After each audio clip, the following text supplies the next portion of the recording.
میں یہاں پہ ضرور ایڈ کروں گی کہ مجھے اکثر لوگ کہتے ہیں کہ میڈم انصاف نہیں ملتا، تو میں کہتی ہوں قیامت تک ملے گا بھی نہیں۔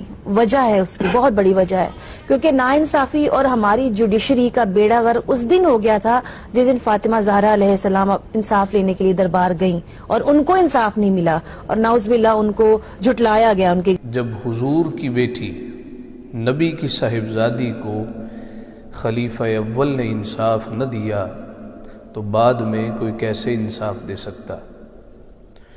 یہ کن کے بارے کہا جا رہا ہے؟ حضور کے وہ صحابی جن کو مصطفیٰ نے جنت کی بشارت عطا فرمائی۔ حضرت ابوبکر صدیق کے علاوہ قرآن میں کسی شخص کے بارے نہیں کہا گیا کہ یہ صحابی ہے۔ 1,24,000 کے قریب صحابہ تھے۔ صراحت کے ساتھ جس کی صحابیت کا اقرار قرآن نے کیا ہے وہ جناب ابوبکر صدیق کی ذات ہے۔ مسئلہ کیا تھا؟ ایک روایت ہے، آقا علیہ السلام کے وصال کے بعد سیدہ خاتون جنت جناب صدیق اکبر ان کے پاس آئیں اور آ کے کہنے لگیں کہ میرے والد گرامی نے میراث میں ایک باغ چھوڑا ہے، وہ میراث میں میرا حصہ بنتا ہے، مجھے دے دے۔ تو جناب صدیق اکبر نے انکار کیا، ان کو وہ باغ نہ دیا، جس کی وجہ سے لوگ معترض ہوئے۔ دیکھیں حضور کی صاحبزادی باغ لینے کے لیے آئی تو باغ نہ دیا۔ پہلی بات تو یہ ہے کہ یہ واقعہ جس تناظر میں بیان کیا جاتا ہے وہ نظریہ، وہ سوچنے کا زاویہ انتہائی متعصبانہ۔ کسی بھی چیز کو دیکھنے کے دو پہلو ہوتے ہیں۔ جیسے آپ کسی کے سامنے پانی کا گلاس آدھا بھر کے رکھیں، اس سے پوچھیں کیا ہے، تو جن کی سوچ مثبت ہوتی ہے وہ کہتے ہیں آدھا گلاس پانی، تو جن کی سوچ نیگیٹیوٹی لیے ہوئے ہوتی ہے ان سے پوچھیں کیا ہے، وہ کہیں گے آدھا خالی ہے، آدھا اس کو بھرا نظر نہیں آتا۔ ان کی مثال اس مکھی کی طرح ہوتی ہے جو سارا پاکیزہ اور سلامت بدن چھوڑتی ہے اور پھوڑے پھنسی پہ بیٹھ جاتی ہے۔ بھی تجھے اور اچھی چیزیں نظر نہیں آئیں، ایک بات میں تجھے شبہ لاحق ہوا اور تو نے برا بلا کہنا شروع کر دیا۔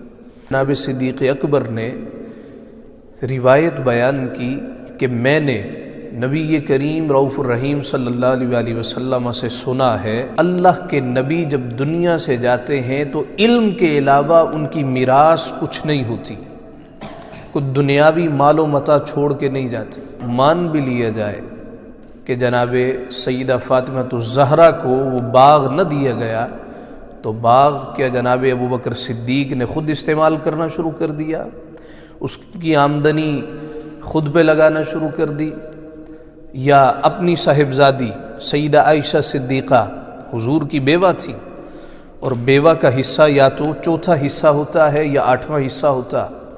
اگر اولاد ہو تو 8واں حصہ ملتا ہے، اولاد نہ ہو تو چوتھا حصہ ملتا ہے۔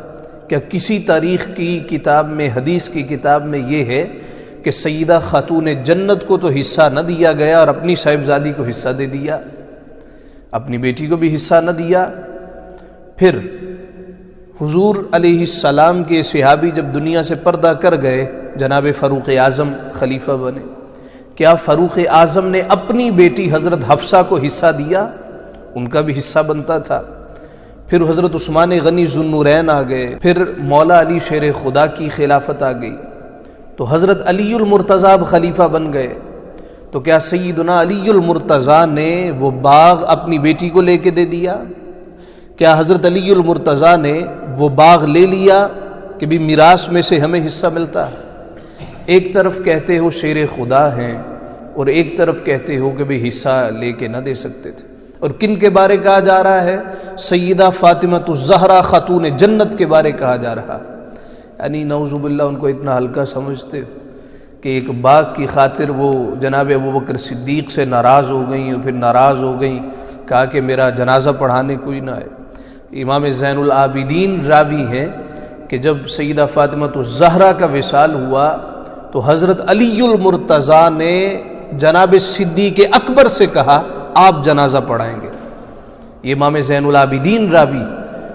تو جناب ابو بکر کہنے لگے علی آپ کے ہوتے ہوئے میں جنازہ پڑھاؤں؟ کہا ہاں فاطمہ کا جنازہ ابو بکر تم پڑھاؤ. تو ان کی تو آپس میں اتنی محبت تھی. اور حضرت ابو بکر صدیق کی زوجہ سیدہ اسما جناب فاطمہ الزہرا جب بیمار ہوئیں تو ہمہ وقت ان کے پاس عیادت کو رہتی تھی، ہمہ وقت عیادت کو رہتی تھی. اور یہ صحیح روایت ہے.